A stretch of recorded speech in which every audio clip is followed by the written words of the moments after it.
제가 옛날에 내 사목 목표는 고객 만족도 아니고 고객 감동도 아니고 고객 기절이다. 이제는 더 이상 외부 강의를 제가 다니지 않기 때문에 장돌뱅이 삶을 살았던 것이 아련한 추억으로 남아 있습니다. 장돌뱅이 삶을 살다 보니 별별 일을 다 겪었습니다. 한 번은 아주 잘 사는 본당에 강의 요청이 있어서 저는 어김없이 된장, 간장, 고추장, 생태맘, 청국장, 가루, 찌개용 청국장을 바리바리 싸들고 물론 강의도 갔지만은 우리가 생산하는 장류를 들고 갔습니다. 저는 강의하느라 성당으로 들어가고 우리 직원은 제 차 트렁크에서 물건을 내려 성당 입구에 판매대로 물건을 이렇게 옮기는데 본당 신부가 수단을 입고 지나가면서 장을 옮기는 우리 직원 귀 뒤에 대고 구질구질하게 저런 거 싸들고 다닌다고 혼잣말을 하더랍니다. 우리 직원이 그 말을 듣고 너무 자존심, 구질구질하게 저런 거 싸들고 다닌다고 너무 자존심이 상해서 저희는 그 성당에 도착하면은 먼저 본당 신부님한테 인사한다고 우리 장 종류를 전부 다 선물을 드려요. 수녀님, 수녀원에도 선물을 드리고 사무실 직원들한테도 선물을 드려요. 근데 우리 직원이 옮기다가 너무 화가 나갖고 사정을 해갖고 다시 찾아오고 싶을 정도로 자존심이 상했다고 그럽니다.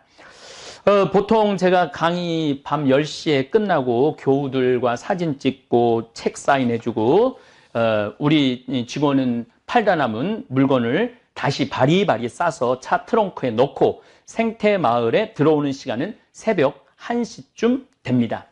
그런데 들어오면서 직원이 그러더라고요. 오늘 신부님, 거기 본당 신부님한테 구질구질하게 저런 거 싸들고 다닌다는 얘기 들었다고 너무너무 화가 난다고.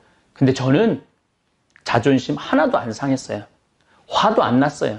왜냐하면 나는 장돌뱅이니까 별소리를 다 들을 수 있죠. 그런 게 자존심 상한다면은 고고하게 살아갈 수 있죠. 고고하고 배고프고 그리고 또 한편으로는 맨날 다른 사람한테 손 벌리겠죠. 나 좀 환경운동하는데 도와달라고. 근데 저는 제가 지금 물론 저를 후원해주는 분 오늘도 누가 신학교 지라고 1,000만 원 보냈더라고요. 그렇게 돈을 보내도 저희들은 거기다가 손을 절대 안 댑니다. 우리 직원들 지금 40명 월급 주는데 그거 손 안 돼요. 우리가 된장, 간장, 고추장, 청국장 판매한 걸로 우리 직원들은 당당하게 월급 받아가죠. 구질구질하게 우리가 사는 게 아니고 당당하게 살아가고 있죠. 내 손으로 일을 하기 때문입니다. 노동은 신성한 것입니다. 피땀 흘려 내가 지은 수확한 작물, 또 내가 직접 매주 띄워 만든 된장, 간장, 고추장, 또 내 손으로 띄워온 청국장을 들고 다니면서 판매할 때 저는 제 자신이 구질구질하다고 생각해 본 적 한 번도 없습니다. 오히려 아주 자랑스럽고 당당합니다. 아마 오늘 이 시간에 시장에서 또 노동 현장에서 또 공장에서 피땀 흘려 성실하게 일하시는 모든 분들 본인이 구질구질하다고 생각하시는 분들이 있다면 더 이상 그렇게 생각하지 않으셔도 됩니다. 정말 구질구질하게 사는 사람은 피땀 흘려 노동하지 않고 다른 사람 등쳐먹고 사기치는 사람들입니다. 사실 또 욕심도 없어요. 여기서 제가 떼돈을 벌고 싶은 생각도 없어요. 그저 우리 농민들 콩 수매해서 그거 건강하게 해서 우리 국민들한테 건강한 먹을거리 제공한다라는 그러한 당당함, 자신감이 있습니다. 그래서 그 구질구질하다는 그 말 제가 이렇게 들으면서 묵상을 참 많이 해요. 내가 구질구질하냐, 당당하냐. 근데 자기가 하는 일에 소신을 갖고 산다면은 뭐 그런 얘기 별로 중요하지 않다고 생각을 합니다. 예, 제가 가장 좋아하는 텔레비전 프로그램은 나는 자연인이다입니다. 그걸 보고 있으면은 마음이 그렇게 편안해요. 자연인들 이렇게 이제 뉴스를 먼저 보죠. 그 정치인들 막 모습 보다가 자연인들 모습 딱 보면은 마음이 너무너무 편안해요. 그래서 저 역시 자연인으로 살고 있죠. 황창현 신부님의 행복특강 지금 바로 시작하겠습니다.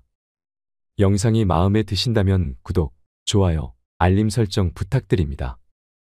마지막에 황창현 신부님이 직접 쓰신 글도 함께 들으시면 좋겠습니다. 천민수님 반갑습니다.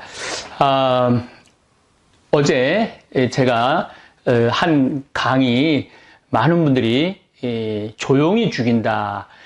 중국 사람들은 바이러스에 걸리면은 조용히 죽인다라고 말을 했고, 일본 사람들은 조용히 죽길 바라는 거예요, 국민들이. 그리고 우리나라는 어떻게 해서든지 조용히 죽고 싶어도 찾아내갖고 병원에 입원시켜서 고쳐주는 정부라고 말씀을 드렸습니다. 객관적으로 봐도 지금 중국, 한국, 일본을 보더라도 물론 우리나라가 조선시대 때 백성을 정말로 사람으로 취급하지 않고 개, 돼지로 취급을 했었죠. 그리고 세월이 흐르고 독재 정권, 군사 정권, 그 다음에 민주 정권, 이제 많이 자리를 잡아갖고 제가 보기에는 점점 발전하는 것 같습니다. 지금 대개 이제 제국 시대에서 왕정 시대에서 제국 시대로 넘어가죠. 1800년도까지만 해도 왕정 시대가 많았죠. 근데 1900년 1차, 2차 세계대전을 지내면서 제국 시대로 넘어가는 거예요. 한 나라가 여러 나라를 정복하는 시대. 그리고 제국 시대가 끝나고 난 다음에 그렇게 식민지로 있었던 나라들이 다 독립을 합니다. 독립을 할 때 정권을 누가 대개 잡느냐 하면 군부가 잡죠. 군인이 잡습니다. 군인이 잡고 난 다음에는 독재가 진행이 되죠. 우리나라는 조금 반대 성향이 있었어요. 이승만 정권에는 군인이 아니었죠. 그런데 중간에 쿠데타 때문에 이제 군부가 정권을 잡고 독재, 5.18 광주 민주화 운동 때 전두환 정권, 군인 정권이 수많은 우리 젊은이들을 죽음으로 몰아넣고 정권을 잡았죠. 그리고 1987년 저도 그때 데모 방학하는 날, 신학교에서는 데모를 못하니까 방학하는 날 수원 북수동에서부터 역정까지 함께 나도 이 민주화에 함께 해야 되겠다 하고 했던 기억이 나고 최루탄을 뒤집어 썼던 기억도 납니다. 그럼에도 불구하고 우리가 좀 성숙하지 못하고 무르익지 못했죠. 근데 점점 민주화 또 민주 정권이 생기면서 굉장히 좋은 방향으로 발전하고 있습니다. 그 얘기까지 어저께 제가 이 바이러스의 문제에 대해서 이야기할 때 말씀을 드린 것입니다. 어제 제가 강의하면서 제가 이제 댓글을 많이 본다고 말씀을 드렸어요. 맞아요. 빅토리아 여왕이 아니고 엘리자베스 2세죠. 제 나이 정도 되면은 말하다가도 깜빡깜빡 할 때가 많아요. 더욱이 뭐 1시간, 2시간 이렇게 강의할 때 생각 안 날 때도 사실 많습니다. 그래서 참 하나 외우면 2개 까먹고 2개 외우면 4개 까먹는 것 같습니다. 정정하겠습니다. 엘리자베스 2세 1926년에 태어났죠. 그러니까 나이로 따지면은 지금 거의 95살 된 여왕이 영국의 국왕으로 지금 있습니다. 자, 제가 전국으로 강의 다닐 때 이야기입니다. 10년 전쯤의 일입니다. 저는 강의 다닐 때마다 생태마을에서 생산한 된장, 간장, 고추장, 생태맘, 청국장, 가루, 찌개용 청국장을 들고 다니면서 팔았습니다. 오늘 잠깐 댓글을 보니까 남편이 당뇨가 들었는데 6개월 동안 이걸 꾸준히 먹으니까 이 당뇨도 수치가 내려가고 그 다음에 변비도 없어졌다고 너무너무 감사하다라는 글을 제가 읽었습니다. 그럴 때마다 저는 참 행복한 사업가죠. 그리고 행복한 생태마을 을장입니다. 어쨌든 제가 대부분 강의를 2시간 정도 초청 강의할 때 하는데 중간에 10분이나 15분 쉬는 시간에 평창 생태마을에서 생산한 장류 제품을 팔았습니다. 물론 제가 쓴 책들도 들고 나가서 판매하고 사인도 많이 해 주었습니다. 그 덕에 사실은 보통 저자들보다도 책을 훨씬 많이 팔았죠. 정말 엄청나게 대충 총 한 100만 권 정도 팔은 것 같아요. 이제까지 제가 쓴 책을. 작가로서는 정말 말도 할 수 없는 큰 기쁨의 그러한 작가죠. 저는 참 사제이기 때문에 유리한 부분이 참 많습니다. 한마디로 장돌배기 같은 장돌배기죠. 같은 삶을 15년 정도 산 것 같습니다. 저는 이 장돌배기라고도 하죠. 단어를 참 좋아합니다. 장돌림. 장마당마다 이렇게 돌아가면서 물건을 파는 장돌배기, 5일 장마다 장을 돌면서 물건을 파는 사람입니다. 지금도 평창은 5일 10일장, 5일 10일장은 5일, 10일, 15일, 20일, 25일, 30일 이렇게 오늘 우리 평창 장 서는 날이에요. 오늘 좀 장 보러 나갔어야 되는데 읍내로 하루 종일 강의 준비한다고 책상에서 움직이질 못해갖고 다음 이제 5일을 더 기다려서 우리가 상추 모종도 좀 사야 되고 쑥간 모종도 좀 사야 되는데 어쨌든 대화, 저 위에는 대화는 4일 9일장입니다. 그러니까 4일, 9일, 14일, 19일, 24일, 29일 이렇게 장이 서죠. 봉평장은 2일, 7일장입니다. 2일, 7일, 10일, 17일, 20일, 27일 이렇게 장이 쓰죠. 그러면서 이렇게 장돌뱅이들은 이제 하루하루 날짜가 되니까 대개 다 20km 거리예요.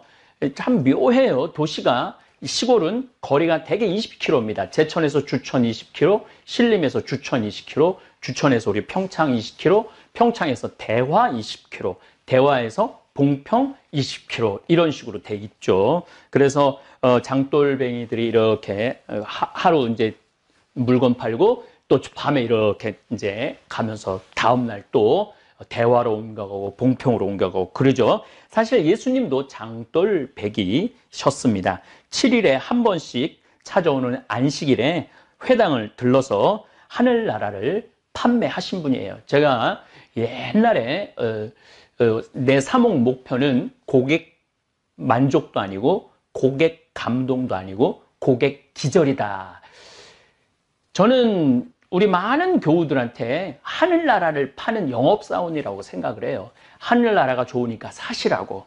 그래갖고 그 하늘나라의 좋음을 내가 최대한 잘 홍보할 수 있는 그러한 능력을 갖추는 게 예수님 보시기에 좋은 사도라는 말씀을 참 예전에 많이 드렸습니다. 저 역시 장돌배기로 전국을 돌아다니면서 하느님 나라를 판매했습니다. 지금은 유튜브를 통해서 하느님 나라를 팔고 있습니다. 하느님 나라 좋다고 이렇게 많이 얘기를 하죠. 이 유튜브가 엄청난 공간입니다. 3월 16일 날 제가 귀국보고라는 제목으로 강의를 올렸는데 5일 만에 시청하신 분들이 16만 명입니다. 5일 만에 방탄소년단이 뉴저지 맷라이프 스타디움에서 8만 명을 상대로 공연을 했는데 제 강의는 이 2배의 시청자들이 시청을 한 것입니다. 그러니까 이렇게 제 이 거실에서 제 조그만 내 비밀의 공간, 내 정원에서 이렇게 찍지만은 이 시청하는 분들은 맨라이프 스타디움에서 그 어마어마한 사람들이 모여서 지금 각자 방에서 전 세계에서 시청을 하고 있는 것이죠. 그렇기 때문에 저는 이 유튜브 공간이 이제는 복음을 전할 수 있는 기가 막힌 소통의 공간이라는 생각을 해서 하루 종일 책상에 앉아서 자료 정리하고 또 묵상하고 어떻게 하면은 이 시대의 흐름을 또 하느님의 뜻을 전할까 참 많은 고민을 하고 공부를 합니다. 이제 시대는 바뀌어서 장돌배기로 이 장 저장을 떠돌아다니지 않아도 생각을 함께 공유할 수 있는 기가 막힌 시대가 왔죠. 스마트폰, 그 스마트폰이 연 또 다른 세상이기도 합니다. 이효석 선생님께서 쓰신 메밀꽃 필 무렵을 읽어보면 장돌배기의 삶을 참 잘 그려놓은 이야기입니다. 그런데 이 메밀꽃 필 무렵과 우리 평창 성필리포 생태마을의 관계는 특별합니다. 소설 속의 허생원은 평창장, 대화장, 봉평장, 이제 마지막으로 장평장으로 떠난다는 얘기가 나옵니다. 평창에서 만난 동이라는 젊은이는 제천에서 태어났다고 그러죠. 우연하게 평창장에서 만나 동행을 시작하게 됩니다. 그런데 이 동이는 제천에서 태어납니다. 다시 말해서 제천에서 평창까지 오는 데는 반드시 지금 성필리포 이 자리를 지나야 합니다. 무슨 얘기냐면은 제천에서 주천, 주천에서 판운으로 넘어와서 이제 강 따라 쭉 오는 거죠. 판운에서 이곳에 딱 도착을 하면은 여기에서는 길이 없어요. 이 나루터를 건너가야 돼요. 그래서 이 건너편에 비석이 있어요. 100년 전 나루터라고 써 있어요. 그래서 이 건너편에는 나루터입니다. 그리고 이 자리는 바로 이 자리예요. 이 자리는 뭐가 있었느냐면 주막이 있었어요. 주막이. 이건 제 생각에는 500년 전에도 이 자리가 주막이 있었고 100년 전에도 이 자리가 주막이 있었을 것입니다. 바로 이 자리에 제가 생태마을을 꾸미고 살고 있죠. 우리 이효석 선생님께서는 진부에서 태어났어요. 하진불이라는 곳에서 태어나셨고 또 진부리에 묻히시죠. 1973년 영동고속도로 공사 때 그때는 평창 분들이 봉평이나 진부에 계신 분들이 여기에 얘기를 했다고 그래요. 그 자손들이 우리 아버지 이제 영동고속도로 때문에 묘가 옮겨야 되니까 어떻게 여기서 할 수 없느냐고. 그때는 1973년도에는 문학가가 얼마나 위대한 사람인지 몰랐던 거예요. 그래갖고 봉평에다 모시지 못했죠. 파주 공원묘원으로 지금 가 계세요. 이효석 선생님 묘는 거기 있습니다. 참 기가 막히죠. 우리가 봉평 메밀꽃 축제를 9월 달에 보통 하는데 한 100만 명 정도 모인다고 그래요. 100만 명 정도. 무슨 경제적인 효과의 문제가 아니라 사람들은 이 문학에 대한 그리움이 있어요. 만약에 이효석 선생님의 묘가 그 물레방아 옆에 있었다면 제가 보기에는 100만 명이 오는 게 아니라 300만 명, 500만 명이 올 겁니다. 그런데 그 문학가의 그 귀중함을, 그러니까 예술의 귀중함을 그때 시대 때는 몰랐던 것이죠. 어쨌든 평창초등학교를 6년을 이효석 선생님이 다니셨어요. 그렇기 때문에 이효석 선생님은 제천, 주천, 평창, 대화, 제가 이제 이 메밀꽃 필 무렵의 길을 말씀을 드리는 거예요. 대화, 그 다음에 그 유명한 봉평, 물레방앗간에서 하룻밤에 만난 그 여인과 사랑에 나누는 그러한 얘기죠. 그래서 이 자리가 이효석 선생님이 이 자리를 분명히 알고 우리 생태마을을 분명히 알고 계셨던 것이죠. 그래서 저는 그런 그 연계성을 갖고 있으면서 이곳은 많은 사람들이 쉬었다 갔던 장소예요. 그렇기 때문에 성필리포 생태마을 피정의 집, 온 세상을 떠돌아다니는 나그네들이 이곳에 와서 쉬고 가는 그런 기가 막힌 공간으로 재탄생했죠.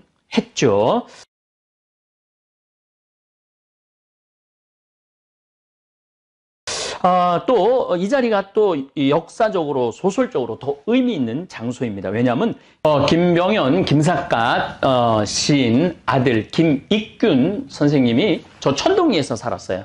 거기서 뭐를 했냐면 서당을 했어요. 서당, 훈장님을 하셨죠. 그런데 항상 여기 섭다리가 여기 있었는데 항상 건너와갖고 바로 이 자리에 주막이 있었기 때문에 이 자리에서 그렇게 술 마시기를 좋아했대요. 그래요. 아마 아버지의 영향을 참 많이 받은 것 같아요.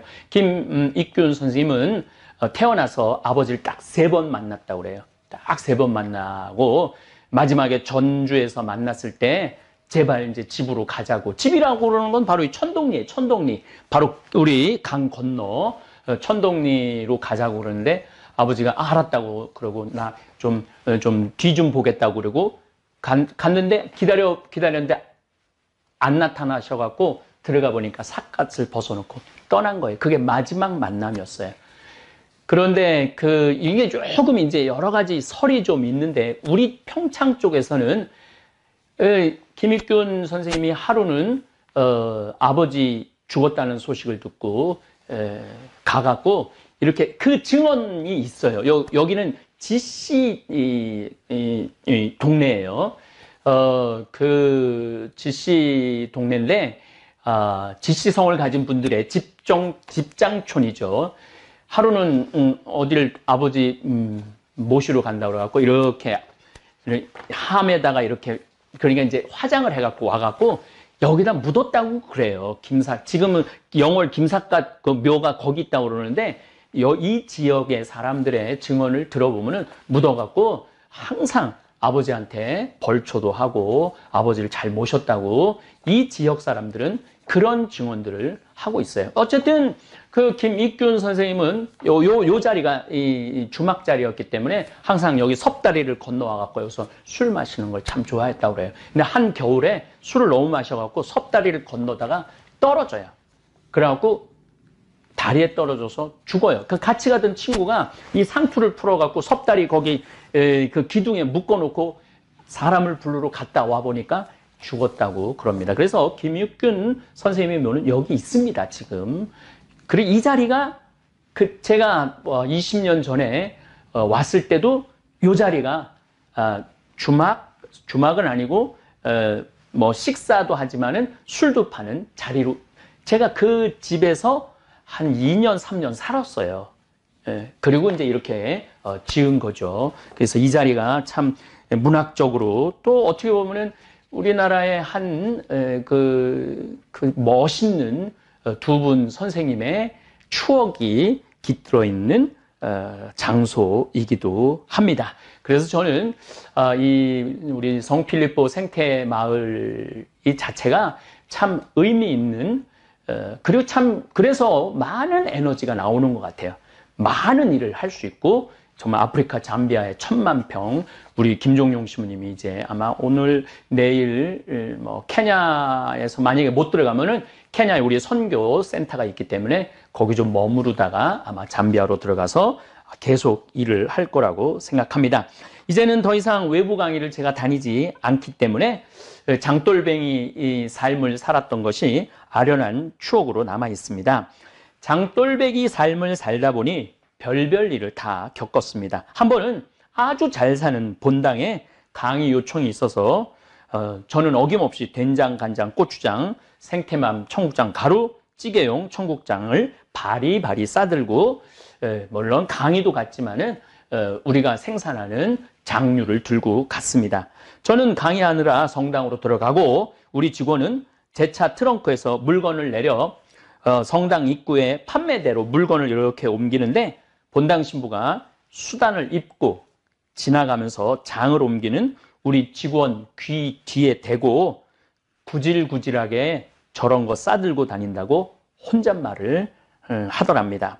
우리 직원이 그 말을 듣고 너무 자존심, 구질구질하게 저런 거 싸들고 다닌다고 너무 자존심이 상해서 저희는 그 성당에 도착하면은 먼저 본당 신부님한테 인사한다고 우리 장 종류를 전부 다 선물을 드려요. 수녀님, 수녀원에도 선물을 드리고 사무실 직원들한테도 선물을 드려요. 근데 우리 직원이 옮기다가 너무 화가 나갖고 사정을 해갖고 다시 찾아오고 싶을 정도로 자존심이 상했다고 그럽니다. 보통 제가 강의 밤 10시에 끝나고 교우들과 사진 찍고 책 사인해주고 우리 직원은 팔다 남은 물건을 다시 바리바리 싸서 차 트렁크에 넣고 생태마을에 들어오는 시간은 새벽 1시쯤 됩니다. 그런데 들어오면서 직원이 그러더라고요. 오늘 신부님, 거기 본당 신부님한테 구질구질하게 저런 거 싸들고 다닌다는 얘기 들었다고 너무너무 화가 난다고. 근데 저는 자존심 하나도 안 상했어요.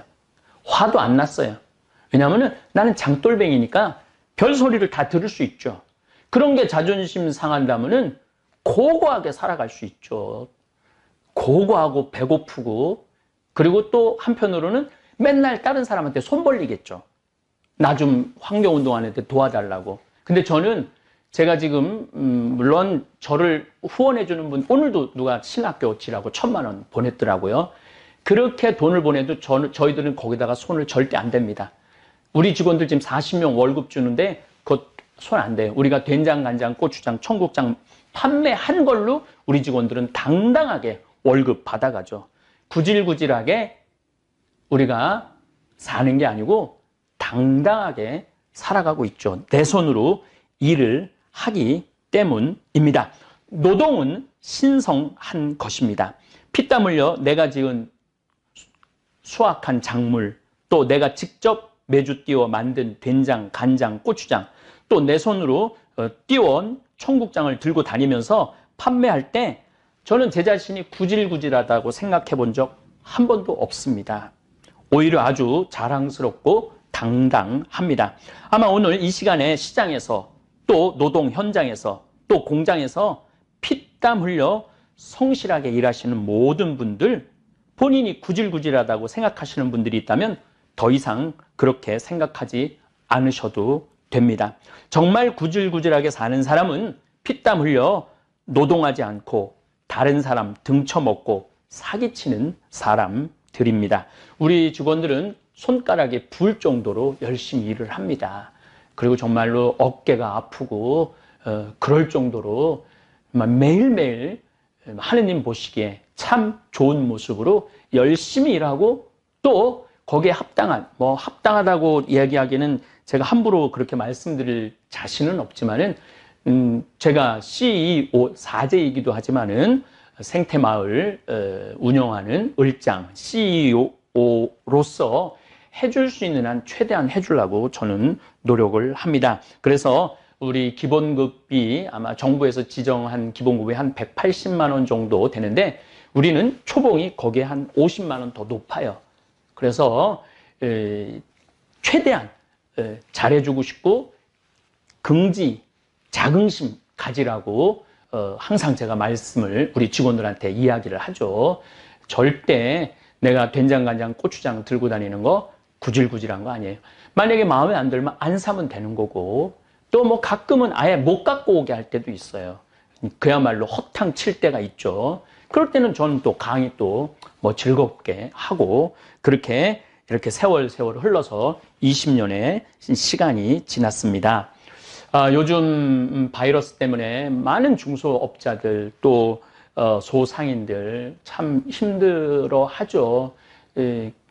정말 왜냐하면 제가 구질구질한, 남들이 보기에 구질구질하게 그런 거 들고 다니면서 저는 뭐 당당하게 했지만은 그렇게 하루하루 싸가는 거죠.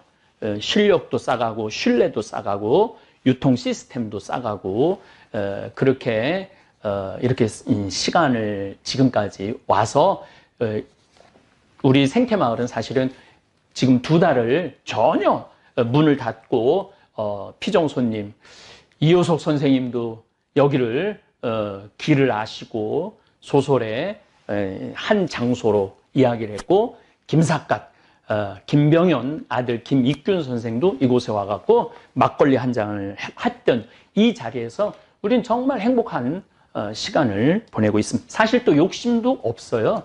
뭐 여기서 제가 떼돈을 벌고 싶은 생각도 없어요. 그저 우리 농민들 콩 수매해서 그거 건강하게 해서 우리 국민들한테 건강한 먹을거리 제공한다라는 그러한 당당함, 자신감이 있습니다. 그래서 그 구질구질하다는 그 말 제가 이렇게 들으면서 묵상을 참 많이 해요. 내가 구질구질하냐? 당당하냐? 근데 자기가 하는 일에 소신을 갖고 산다면은 뭐 그런 얘기 별로 중요하지 않다고 생각을 합니다. 사도 바울은 말합니다. 데살로니가 전서 4장 11절에 이렇게 말합니다. 우리가 여러분에게 지시하는 대로 조용히 살도록 힘쓰며 전 진짜 요즘 조용히 살고 있죠. 조용하지만 결코 조용하지도 않고 또 유튜브 때문에 자기 일에 전념하고 자기 손으로 제 일을 하십시오. 자기 손으로 제 일을 하라고 그러죠. 그러면 바깥 사람들에게 품위 있게 처신할 수 있습니다. 내 손으로 돈을 벌면은요, 바깥 사람한테 자신 있게 처신할 수 있어요. 근데 내가 내 손으로 돈을 벌지 못하면은 사람이 비굴해져요. 비굴해지고 제가 여기서 수많은 사람들을 만나 보지만은, 정말 매일 자기 일에 성실한 사람들은 여기 와서 당당해요. 그런데, 뭔가 좀 숟가락을 얹으려고 그러는 그런 분들이 있어요. 그런 분들은 정말 약간 좀 자신감이 없어 보이는 그런 면도 있습니다. 근데 사도 바울은 이거 너무 정확하게 알고 있죠. 자기 손으로 제 일을 하십시오. 그러면 바깥 사람들에게 품위 있게 처신할 수 있고 아무에게도 신세를 지는 일이 없을 것입니다. 맞아요. 제가 2000년에 여기 들어왔는데 우리가 먹을 거리를 만들어 놓지 않았다면, 우리가 살 거리를 준비해 놓지 않았다면 지금 아마 굉장히 비굴한 상태로 있었을 거예요.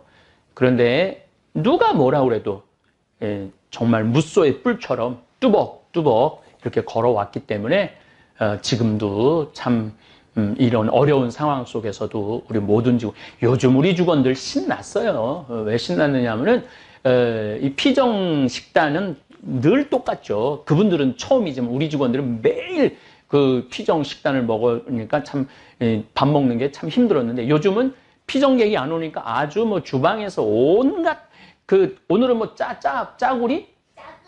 짜글이 백종원 씨가 한 짜글이를 저녁에 했는데 저도 올라가서 먹었는데 아주 맛있더라고요. 전 뭐 조금 맛을 봤는데 참 맛있더라고요. 우리 직원들이 아주 요즘 식사 시간이 기대가 된다고, 어떤 우리 직원은 그거 맨날 찍어서 자기 친구들한테 자랑한다고 그럽니다.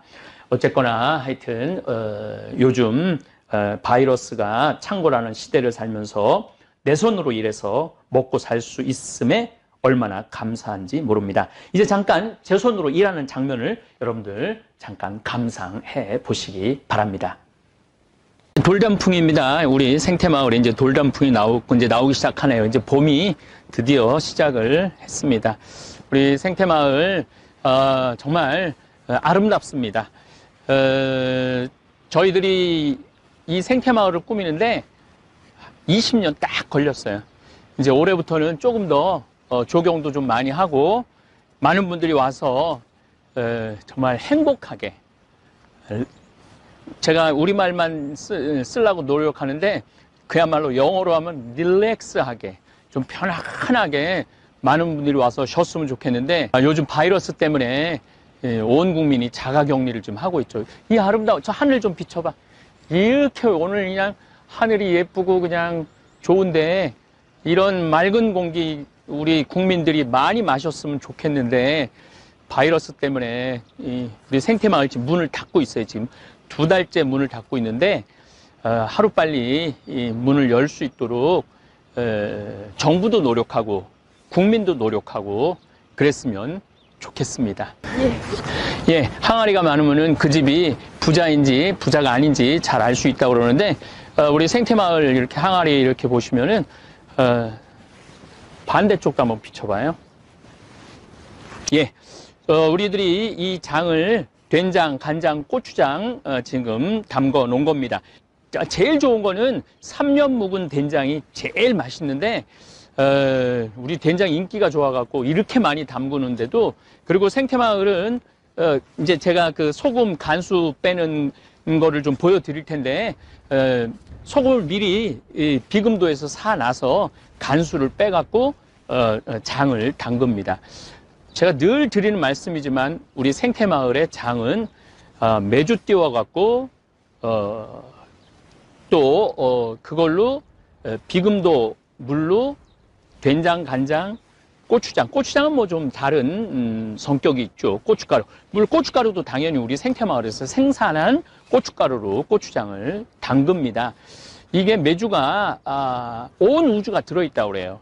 이게 메주가 왜 이 온 우주가 담을 수 있느냐 하면은 이 콩을 삶을 때 불로 삶잖아요. 벌써 불 들어갔죠? 콩 불릴 때 좋은 물로 콩을 불리잖아요. 수 들어갔죠? 나무는 우리들이 나무로 불을 뗄 때 그 나무도 들어가죠. 그 다음에 쇠솥에다가 삶죠. 그 다음에 흙에다가 황토에다가 띄우죠. 그래서 이렇게 메주를 이렇게 만드는 그 과정이 우주를 담는 과정이라고 그래요. 우주를 담는 과정. 그래서 우리는 그냥 단순히 메주를 먹는 게 아니라 우주를 먹는 거죠. 우주. 이게 참 제가 선생님한테 좀 더 자세히 해서 나중에 좀 자료를 여러분들한테 이렇게 띄울 건데, 이 콩이 천지인, 하늘과 땅과 사람이 다 들어있다고 그래요. 이 콩 안에. 그래서 그 콩 백태 안에 보면은 그 천지인의 모습이 다 들어있다고 그래요. 그래서 우리가 된장, 이 된장은 제가 보기에는 우리 대한민국, 한민족의 지혜가 들어있는 음식이 된장인 것 같아요. 생태마을 된장은 그래서 짭니다. 왜 짜냐 하면은 다른 방부제를 넣을 수 없기 때문에 방부의 역할은 소금으로밖에 못해요. 저는 너희는 세상의 빛과 소금이다라는 말씀을 예수님이 2000년 전에 하셨죠. 소금. 2000년 전에 예수님께서 소금이 얼마나 중요한지 아셨던 거예요. 그래서 너희는 세상의 빛과 소금이다. 소금은 그래서 우리 인간 그 삶 안에 빠질 수가 없는 거예요. 그러니까 오죽하면 금이라고 그러겠어요. 황금, 소금. 그리고 더 중요한 건 제가 말하죠. 금 중에 진짜 중요한 금은 지금이에요. 지금. 지금 행복하지 않으면은 내일도 행복할 수 없어요. 지금 우리가 지금 바이러스 때문에 고통을 겪고 있는데, 이런 일이 벌어질지 2020년 경자년 시작하면서 어떻게 알았어요? 아무도 몰랐죠. 이런 일이 벌어질지. 희망찬 2020년 그러고 시작했는데 이 전 세계가 지금 완전히 그냥 올 수도 된 거 아니에요. 전 세계가. 그리고 서로 담을 쌓고 벽을 치고 스스로의 감옥에 갇혀서 살잖아요. 그래서 내일 일은 모르는 것 같아요. 내일 일은. 그래서 제가 가끔 내일 일은 난 몰라요. 그 노래를 가끔 부르는 이유 중에 하나가 내일 일은 몰라요. 그래서 지금, 그리고 지금 소금. 이 소금이 굉장히 중요한 역할을 합니다. 이제 오늘 3월 20일인데 아주 봄볕이, 어제는 막 태풍 같은 바람이 불더니 지금 봄볕이 들어서 우리 생태마을에 지금부터 이제 장 익는 냄새가 나기 시작해요. 그럼 참 구수해요. 장 익는 냄새가 너무너무 좋은 것 같아요. 제가 간장차 얘기도 하죠. 제가 보기에는 지금 바이러스 때문에 많은 사람들이 힘들어하는데 면역력 키우는 게 참 중요한 것 같아요. 면역력. 물론 면역력 키운다고 다 바이러스에 안 걸리는 건 아니지만은 어느 정도 우리가 면역력을 가지려면은 이 장류를 먹어야 돼요. 우리 된장은 재래식이라고 지금 계속 말씀드리죠. 그렇기 때문에 짜요. 짜기 때문에 도시에서 그 누런 된장, 그런 된장하고 맛은 달라요. 조금만 넣어서 그냥 끓이시면은 된장국이든 된장찌개든, 된장찌개도 조금만 넣어서 끓이시면 돼. 많이 필요 없어요. 워낙 이 안에 좋은 균들이 아주 집합되어 있기 때문에. 저희들이 지금 여러분들한테 된장을 한번 보여드리도록 하겠습니다. 한번 팀장님 한번 열어보세요. 네, 이렇게 우리들이 지금 항아리에다가 이렇게 보자기를 이렇게 했는데, 옛날에는 광목을 썼는데 광목을 써다 보니까 자꾸 곰팡이가 생겨요. 그래서 우리 직원들이 항아리를 이렇게 할 때 정말 나도 처음 봤네. 이렇게 예쁘게 그냥 이렇게 하는 줄. 정말 정성스럽고 정말 정성스럽고 예쁘게. 이걸 뭐라 그러지? 이런 거를 보자기라고 그러나? 보자기. 보자기. 이 보자기로 이렇게 예쁘게 매듭을 쳐서 벌레도 안 들어가게 하고 먼지도 안 들어가게 하고 정말 먼지가 이렇게 위에 이렇게 있네. 못 들어가게. 이제 보통 우리가 한참 이거 익을 때 이게 뚜껑을 열어두잖아요. 네. 예, 한참 익을 때는 뚜껑을 열어둬서 이 태양빛, 공기 이런 모든 것이 숙성이, 아까 제가 말씀을 드렸죠. 화, 수, 목, 금, 토가 다 들어있다고. 자, 장을 드디어 한번 개봉을 해 보겠습니다.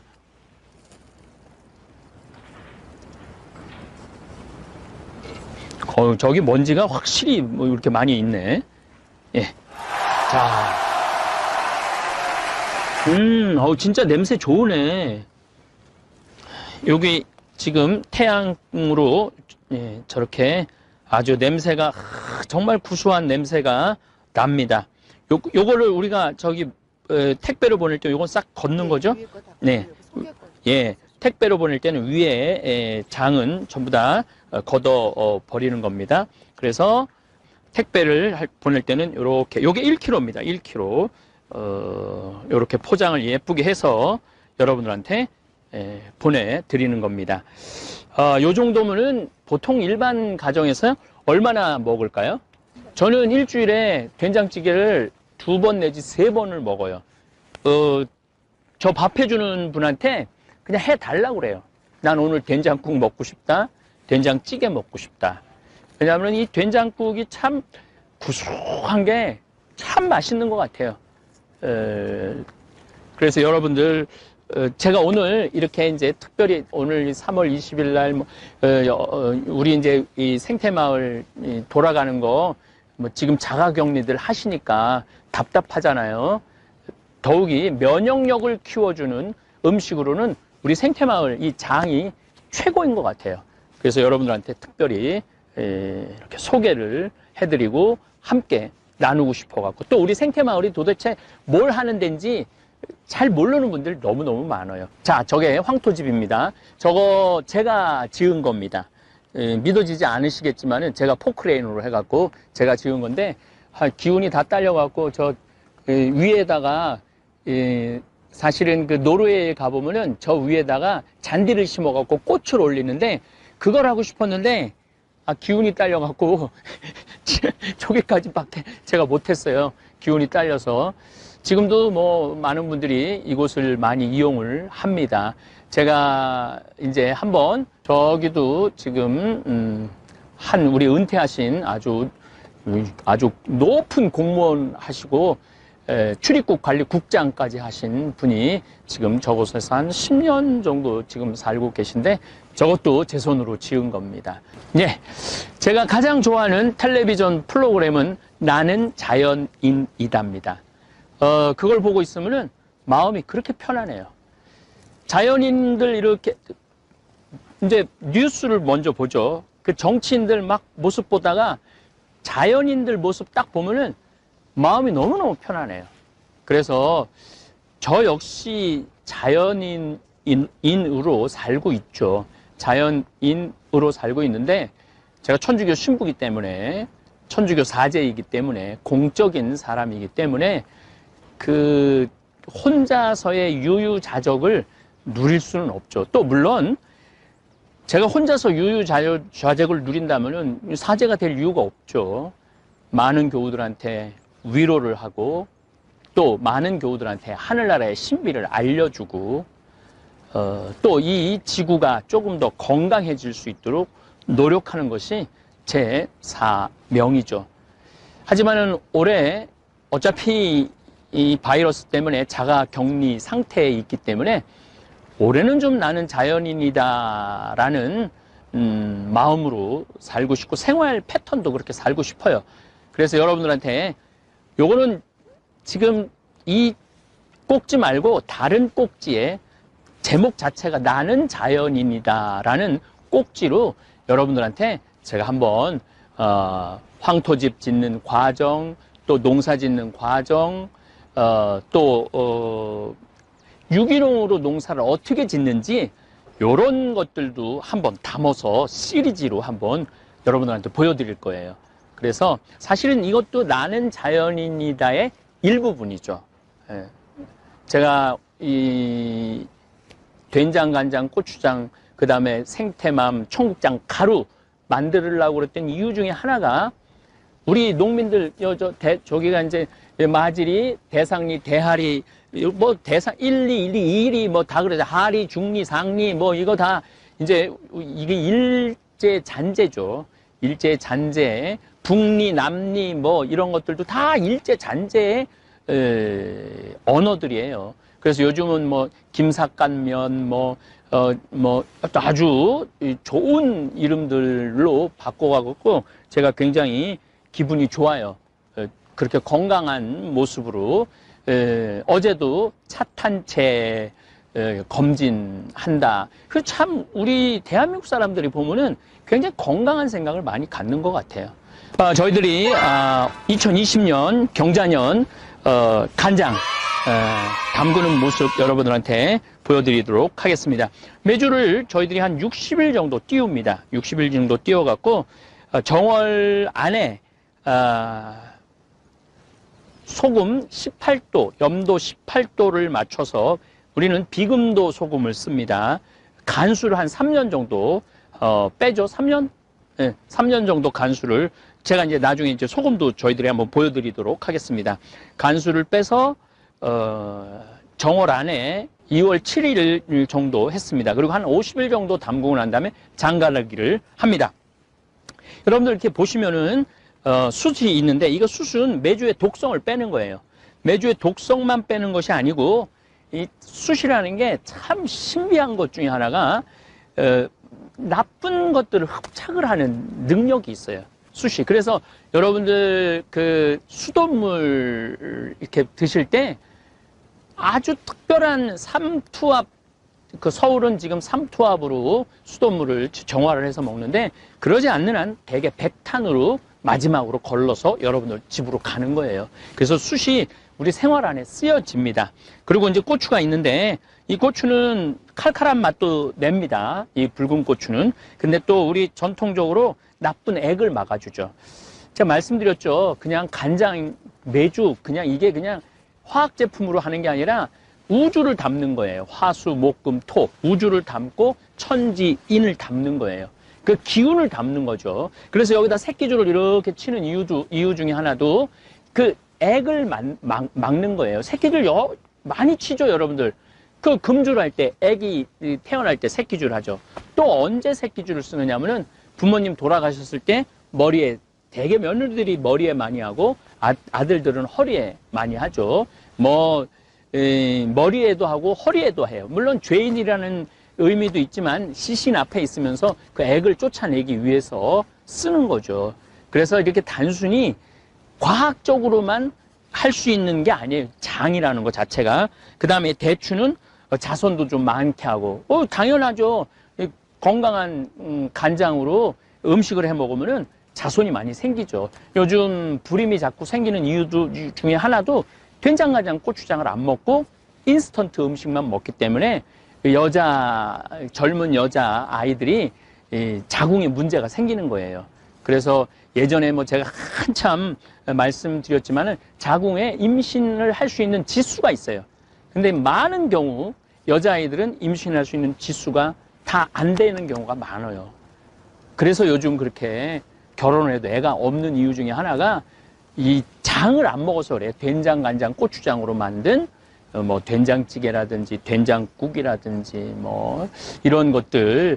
그래서 제가 이런 생태마을을 운영하면서 이런 것에 대해서 사실 굉장히 확신이 있어요. 확신이.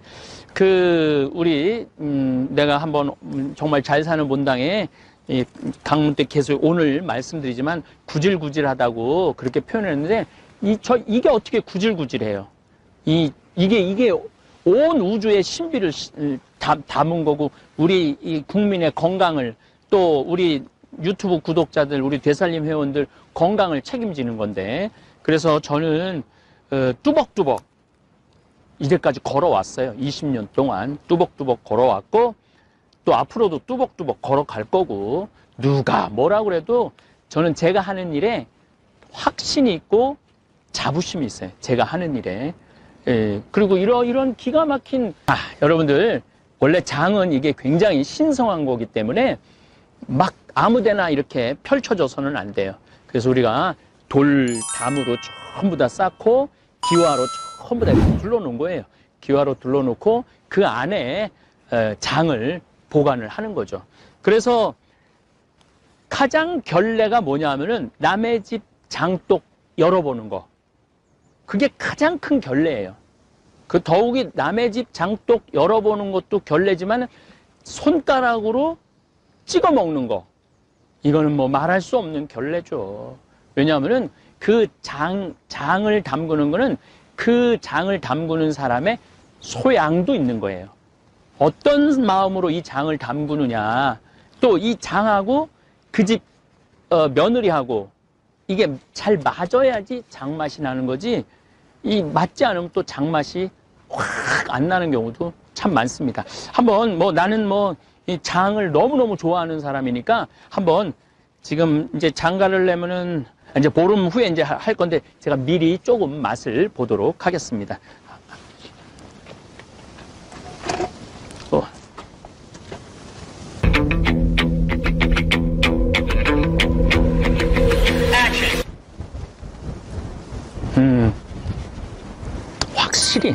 확실히 깊은 맛이 나. 닫아주세요. 그리고 이제 지금 참 옛날에는 이 뚜껑으로만 어떻게 했는데 요즘은 이게 바람이 통할 수 있도록 해놓고 먼지가 안 들어가고 태양빛을 그대로 받을 수 있도록 이렇게 참 잘 해놨어요.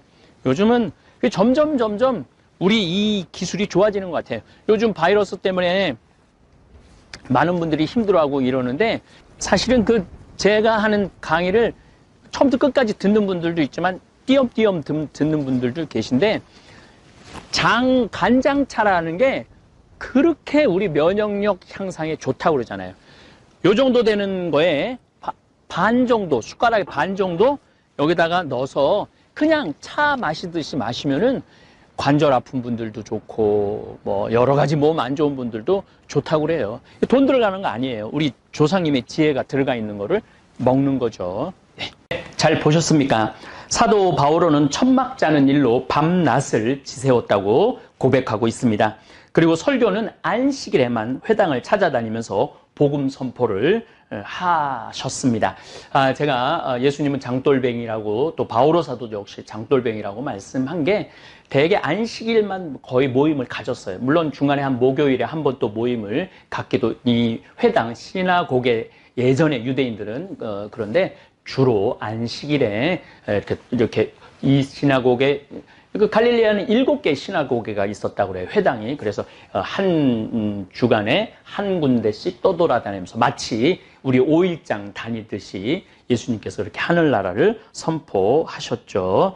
저는 생태마을에서 하는 일이 얼마나 자랑스럽고 당당한지 모르겠습니다. 오늘을 고단하게 살아가는 모든 분들에게 저는 위로하고 싶습니다. 절대 구질구질한 삶이 아니라고. 이야기는 또 내일 제가 이어서 노동의 신성함에 대한 말씀을 드리도록 하겠습니다. 귀양 오늘 우리 김삿간 얘기를 나왔으니까 우리 방랑시인 김삿갓 시를 예전에 아주 재미나게 읽었던 시입니다. 그래서 그 시를 하나 읽어 드리도록 하겠습니다. 제목은 시시비비입니다. 이해 저해 해가 가고 끝없이 가네. 이날 저날 날은 오고 끝없이 오네. 해가 가고 날이 와서 왔다가는 또 가니 천시와 인사가 이 가운데 이루어지네. 요거를 한문으로 쓴 거예요. 이건 푸른 건데 그래서 이 김삿갓이 천재라는 거예요. 연년년거 무궁거 111 내부 진래 연거월래래 우거 천신 사차 중최. 그 다음 시가 더 기가 막혀요. 여러분들 한번 들어보시면은 우리 김삿갓이 우리 어렸을 때 아마 우리 팀장님은 아마 방랑신 김삿갓 그러면서 이렇게 했던 라디오 그런 거 아마 기억나실 거예요. 저도 아주 어렸을 때 너무너무 저 초등학교였으니까 뭐 무슨 뜻인지 몰랐지만은 그 목소리, 성우가 참 목소리가 좋았던 것 같아요. 그때, 요거 여러분들 읽어드리도록 하겠습니다. 요즘 유튜브에, 댓글을 보면은 네가 옳으니, 내가 옳으니 서로 의견이 분분하고 심지어는, 좀 폭력적인 언어까지 쓰는 분들도 있는데 우리 김삿갓 시인의 이 기가 막힌 내용을 좀 들어보고 조금 마음의 여유를 가지시라고 제가 이 시시비비라는 시를 마저 읽어드리도록 하겠습니다. 옳은 것 옳다 하고 그른 것 그르다 함이 꼭 옳진 않고 그른 것 옳다 하고 옳은 것 그르다 해도 옳지 않은 건 아닐세. 그른 것 옳다 하고 옳은 것 그르다 함. 이것이 그른 것은 아니고 옳은 것 옳다 하고 그른 것 그르다 함. 이것이 시비일세. 이거를 한문시로 바꾸면은 이렇습니다. 시시 비비비 시시 시 비비 시 비비 시 시 비비 시시 비비 시시 비비 시시 비. 감사합니다. 신부님이 직접 쓰신 글을 읽어드리겠습니다. 고령화 사회에서 행복 찾기. 신부님하고 살고 싶어요. 텔레비전을 통해 제 강의를 보고 들은 할머니들은 제가 참 착한 사람이라고 생각하시는 것 같습니다. 아들은 나를 구박해도 언제나 환하게 웃으면서 강의하는 황 신부님만은 나를 받아줄 거야. 아마도 그런 생각들을 하시나 봅니다. 할머니들의 하소연 전화도 많이 오고 구구절절 억울한 사연을 편지로 써보내는 할아버지도 있습니다. 내용을 들어보면 기구하지 않은 사연이 없고 너무 기가 막혀 말문이 막히는 내용도 많습니다. 자식들한테 재산을 몽땅 나눠줬는데 모른 척한다거나 박사학위 받고 교수를 하도록 공부시켰는데 자식 얼굴 보기도 힘들다는 분도 있고 젊어서부터 이래저래 사업자금을 대줘서 회사도 크게 하는 자식인데 어느 날부터 부모, 형제하고 담을 쌓고 살고 있다는 하소연도 있습니다. 그분들 모두가 아직 멀쩡하고 건강하니 산 높고 물 맑은 평창 생태마을에 와서 설거지도 하고 빨래도 하고 청소도 하면서 제 옆에서 살면 여한이 없이 행복하겠다고 고집을 부리십니다. 이런 분들은 해외 강의에서도 많이 만나기도 하는데 이래저래 천주교 신부인 저하고 살자는 여자들이 참 많습니다. 1년에 500명도 넘습니다. 제가 직접 받은 전화 가운데 이런 분도 계셨습니다. 85세 된 할머니인데 어느 날 60대 아들이 그러더랍니다. 어머니는 어차피 내가 모셔야 하고 어머니도 나랑 살고 싶어 하지 않느냐. 자기한테 5천만 원이 있고 어머니는 3억 원이 있으니 그 돈을 자기한테 주면 아파트 분양을 받아서 잘 모시고 살겠다 이러더랍니다. 할머니는 아들 말이 그럴싸하다고 여겨서 함께 살기 시작했습니다. 그러던 어느 날 할머니에게 돈이 좀 필요한 일이 생겼답니다. 그래서 아들한테 500만 원만 달라고 했는데 이때부터 어머니와 말을 하지 않더랍니다. 한 집에 사는데 얼굴을 봐도 대면대면 말조차 섞지를 않으니 남도 아닌 자식에게 무시를 당하는 할머니 심정이 오죽했겠습니까? 이 할머니가 저한테 전화를 했습니다. 생태마을에 빈방 하나 달라시며 저하고 살고 싶다고 하셨습니다.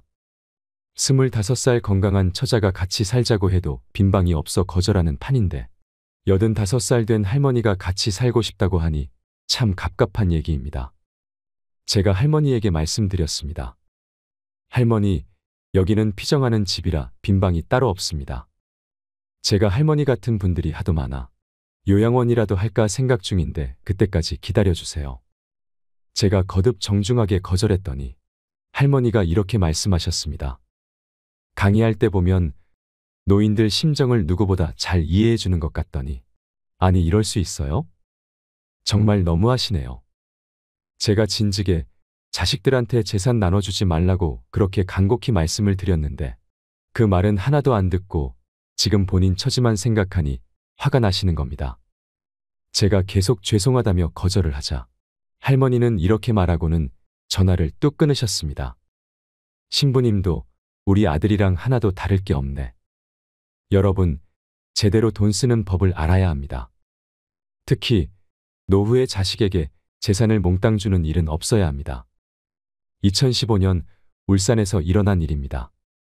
112로 도움을 청하는 노인의 전화가 걸려왔는데 발음이 부정확해서 무슨 말을 하는지 도무지 알 수 없었다고 합니다. 경찰이 신고 장소를 추적해서 어느 작은 주택 안으로 들어가자 쓰레기가 잔뜩 쌓인 방 안에 다 죽어가는 몰골로 노인 한 분이 누워 있었습니다. 열흘 동안 두유 2개로 버텼다는 노인은 극심한 영양실조에 걸려 있었습니다. 고독사 직전까지 갔던 그 노인의 아내는 몇 년 전에 죽고 하나 있는 딸은 교통사고를 당해 식물인간 상태로 입원해 있어 사실상 일가 친척 하나 없이 방치되어 있었습니다. 그런데 더 놀라운 이야기가 있습니다. 지난 1년 동안 폐지를 수집하면서 근근히 연명해온 이 노인의 신상을 경찰이 조사해보니 그분 명의로 되어 있는 3층짜리 빌딩이 나오더랍니다. 월세도 한 달에 165만 원씩 통장으로 따박따박 들어오는 건물이었습니다. 죽은 아내가 오래전에 노후 대책으로 장만한 건물인데 노인은 통장에 수천만 원이 쌓여 있는데도 까맣게 모르고 그렇게 비참하게 살다가 죽기 직전까지 갔던 것입니다. 돈을 버는 법은 배웠지만 쓰는 법은 모르는 사람들이 많습니다.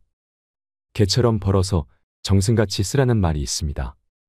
하지만 요즘은 개처럼 벌어서 쌓아두기만 하고 제대로 쓰지 못하고 죽는 사람이 많습니다. 요즘 인터넷에 스주케라는 동호회가 있다고 합니다. 쓰다가 죽자라는 말입니다. 그러나 말이 그렇지 평생 악착같이 번 돈을 쓰다가 죽는 사람은 얼마 되지 않습니다. 어르신들 가운데 예전에 몰래 숨겨놓은 비상금을 어디 두었는지 까먹은 분들이 꽤 있을 겁니다. 그분들 집에서 장롱을 뒤지거나 침대 밑을 뒤지면 아마 꽤 많은 돈이 나올지도 모릅니다. 죽자 사자 모으기만 했을 뿐 쓰는 데는 벌벌 떨고 살아온 분들이니 그럴 수밖에 없습니다. 자식들 학비를 위해서는 몇백만 원씩 아낌없이 내주고 용돈으로 쓰라며 한 번에 몇십만 원씩 주었으면서도 정작 자기 자신을 위해서는 옷 한 벌도 아끼고 해서 여행 한 번 가는 것도 마다하신 분들입니다. 전국적으로 폐지를 줍고 다니시는 할머니나 할아버지들 뒤를 캐보면 많은 경우 자식들에게 있는 재산 다 털어주고 자신은 거리에서 골판지나 신문지를 주워다 팔아 밑바닥 생활을 하고 있는 경우가 많습니다. 죽어라 모은 돈 한 번 멋지게 써본 적 없는 노인들이 자식에게 유언이라며 남기는 말이 무엇인지 아십니까? 너는 나처럼 살지 마라입니다. 그렇다면 어떻게 살아야 할까요? 어떻게 살아야 부모처럼 살지 않는 것일까요? 자식한테 재산 물려줄 생각하지 마세요. 여러분들이 만약에 70살에 다 살았다고 생각하고 자식들한테 재산을 물려주는 순간 여러분들은 자식도 잃어버리고 재산도 잃어버리고 인생도 잃어버리는 것입니다. 여러분들 70살에 자식들한테 재산 주면 자식이 계속 찾아오고 용돈 주고 하지 않습니다. 찾아올까요? 안 찾아올까요? 용돈도 안 주고 바쁘다는 핑계로 찾아오지도 않는 경우가 참 많습니다. 곧 이른 데는 60대의 99%가 후회하는 것들에 대해 말씀드리겠습니다. 곧 이른 데는 60대의 99%가 후회하는 것들. 첫 번째, 많을수록 좋다. 돈을 많이 모아두지 못하고 은퇴를 하게 되면 직장 다니며 꼬박꼬박 들어왔던 고정 수입은 반토막을 낸 것보다 더 적게 들어오게 됩니다. 하지만 역설적으로 나이 들면 덩어리 돈이 쑥쑥 빠져나갈 일들만 남아 있습니다. 자녀 결혼 비용이 그렇고 슬슬 고장 나기 시작한 몸의 치료비가 그렇습니다. 나이 들어 돈이 없으면 초라해지고 서글퍼지고 대우도 못 받는 세상입니다. 욜로도 좋고 소확행도 좋지만 젊어서는 아끼고 살면서 은퇴 이후를 준비하는 것이 바람직하지요. 요즘은 많은 사람들이 돈이 열심히 일하게 만드는 시스템.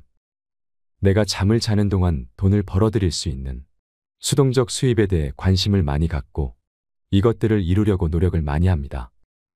이미 은퇴하셨더라도 이런 소득 방법에 대해 꼭 공부하시길 바랍니다. 곧 이른 데는 60대의 99%가 후회하는 것들. 두 번째, 배우자에게 잘해라.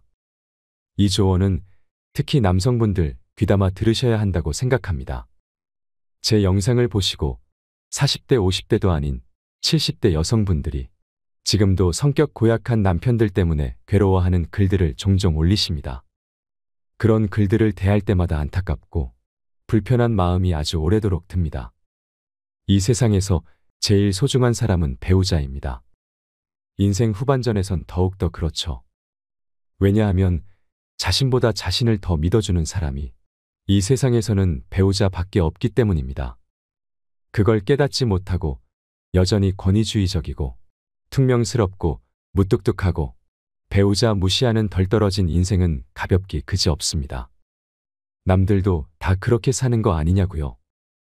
천만의 말씀, 만만의 말씀입니다. 배우자의 소중함을 깨닫고 감사하며 나이 들어서도 여전히 친구처럼 연인처럼 알콩달콩 사는 사람들이 많이 있습니다. 배우자에게 잘하면 자신은 더 대우받고 떠받들어지며 살게 됩니다. 그래서 배우자를 소중하게 여기며 사는 것은 결국 자신을 위하는 길이기도 하죠.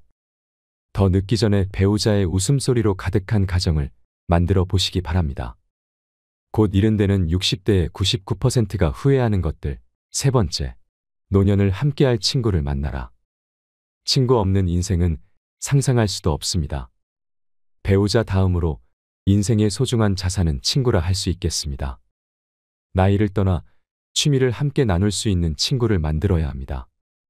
마음을 털어놓을 수 있는 친구가 있다면 외롭지 않을 뿐더러 살면서 겪게 되는 스트레스도 이겨낼 수 있습니다.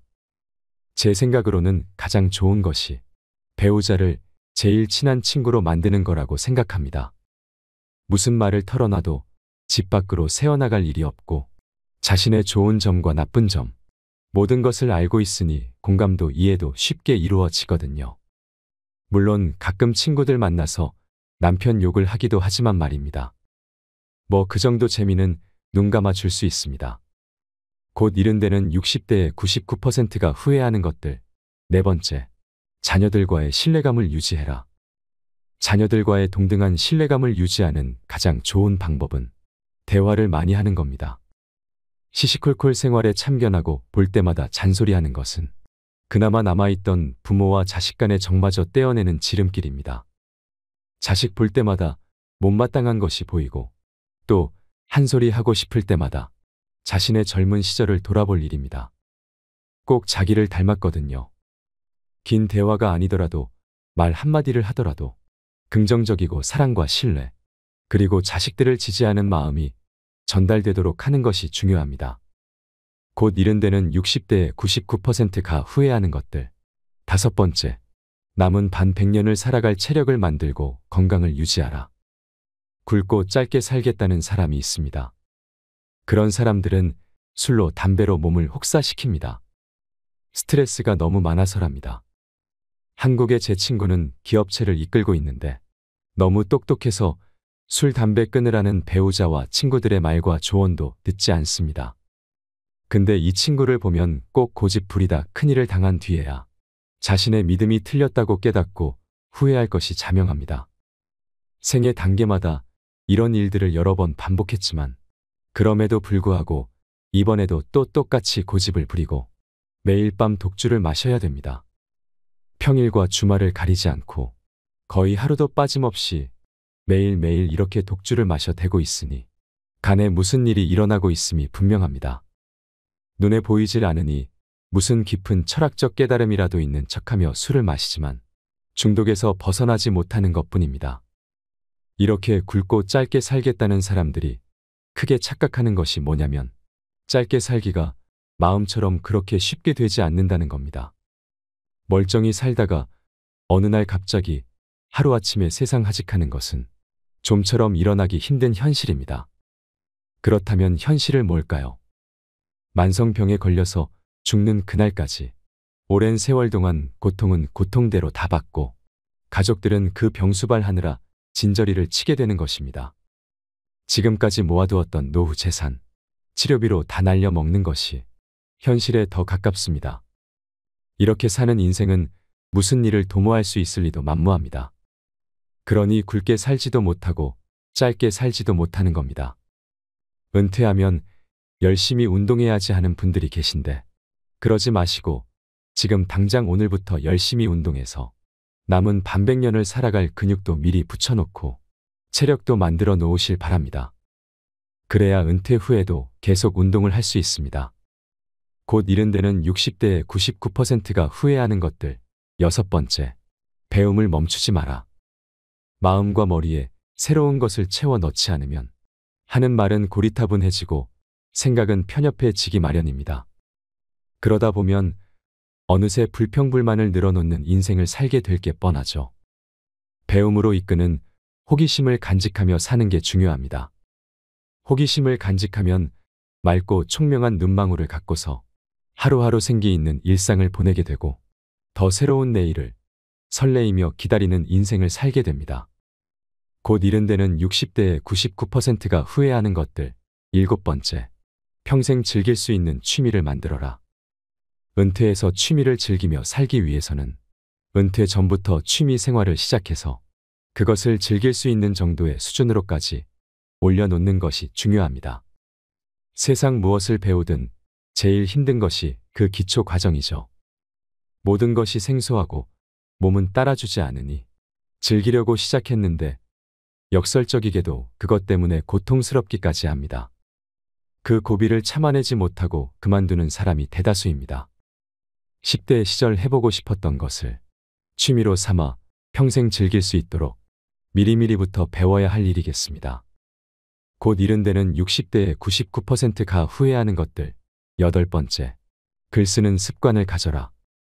글쓰기는 공감 능력을 향상시키고 상처를 치유해주고 상상력을 키워주며 생각을 정리해주기 때문에 나이 들어서도 더없이 필요한 활동입니다. 더욱이 나이 들어서 글쓰기를 해야 하는 이유는 성찰을 할 수 있기 때문입니다.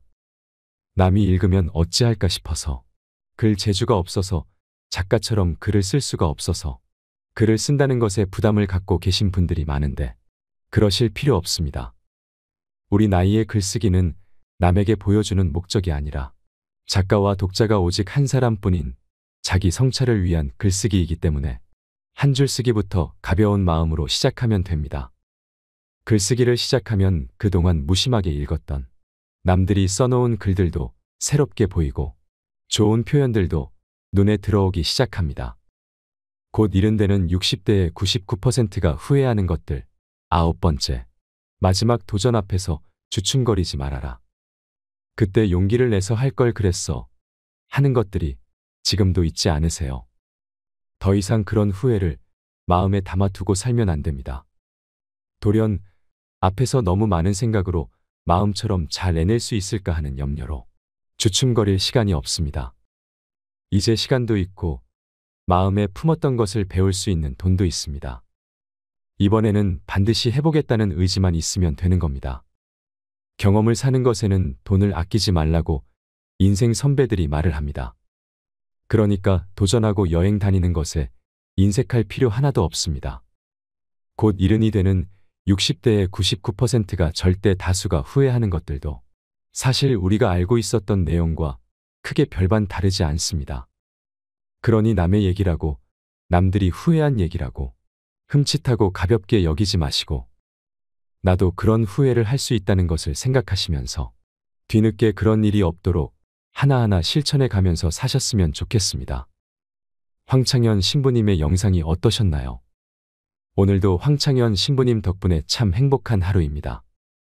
오늘 영상을 보신 모든 분들이 노후를 지혜롭게 행복한 하루하루를 사시길 바라면서 오늘 영상 마치도록 하겠습니다. 이상으로 책틀맨이었습니다. 지혜를 쌓는 당신의 오늘이 아름답습니다. 더 좋은 영상으로 찾아뵙겠습니다.